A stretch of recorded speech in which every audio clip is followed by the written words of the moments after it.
அரசு தருமபுரி மருத்துவக் கல்லூரி மருத்துவமனையில் உலக சுகாதார தினத்தை முன்னிட்டு இந்திய மருத்துவ சங்கம் சார்பில் நடைபெற்ற மாபெரும் உலக சுகாதார பேரணியினை தருமபுரி மாவட்ட ஆட்சித்தலைவர் திரு ரே சதீஷ் அவர்கள் கொடியசைத்து தொடங்கி வைத்தார்கள்.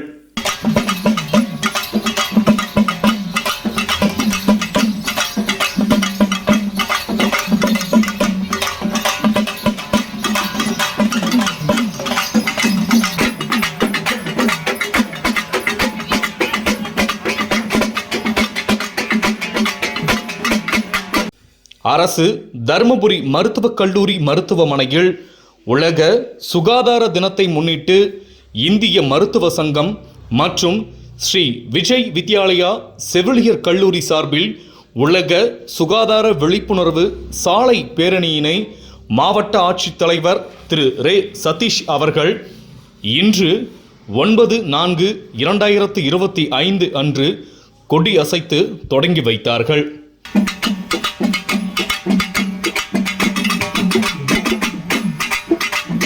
இப்பேரணியில் ஸ்ரீ விஜய் வித்யாலயா நர்சிங் கல்லூரி மாணவ மாணவிகள் 400க்கும் மேற்பட்டோர் கலந்து கொண்டனர்.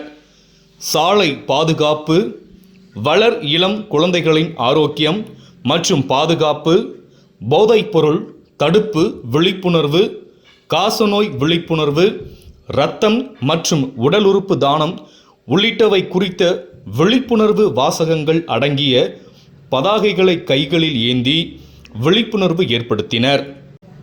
இப்பேரணி அரசு தருமபுரி மருத்துவக் கல்லூரி மருத்துவமனை வளாகத்தில் தொடங்கி சேலம் தருமபுரி பிரதான சாலை வழியாக தருமபுரி நகராட்சி 4 ரோடு பகுதி வரை சென்றடைந்து விழிப்புணர்வு ஏற்படுத்தப்பட்டது. இப்பேரணியில் பங்கேற்ற மாணவ மாணவியருக்கு மரக்கன்றுகளை மாவட்ட ஆட்சியர் திரு ரே சதீஷ் அவர்கள் வழங்கினார். மேலும் இந்த விழாவில் அரசு தருமபுரி மருத்துவக் கல்லூரி மருத்துவமனை முதல்வர் மருத்துவர் அமுதவள்ளி, இணை இயக்குனர் மருத்துவம் மருத்துவர் எம் சாந்தி, மருத்துவர் இளங்கோவன், மாவட்ட இளைஞர் நலன் மற்றும் விளையாட்டு அலுவலர் திருமதி தே சாந்தி, ஸ்ரீ விஜய் வித்யாலயா கல்வி நிறுவனங்களின் தலைவர் திரு டிஎன்சி மணிவண்ணன், செயலாளர் ராம்குமார், நிர்வாக அலுவலர் விக்ரமன், கல்லூரியின் முதல்வர் உமாராணி, பார்மசி கல்லூரியின் முதல்வர் செந்தில்குமார், துணை முதல்வர் லக்ஷ்மி தேவி மற்றும் செவிலியர்கள் பணியாளர்கள் பலர் கலந்து கொண்டனர்.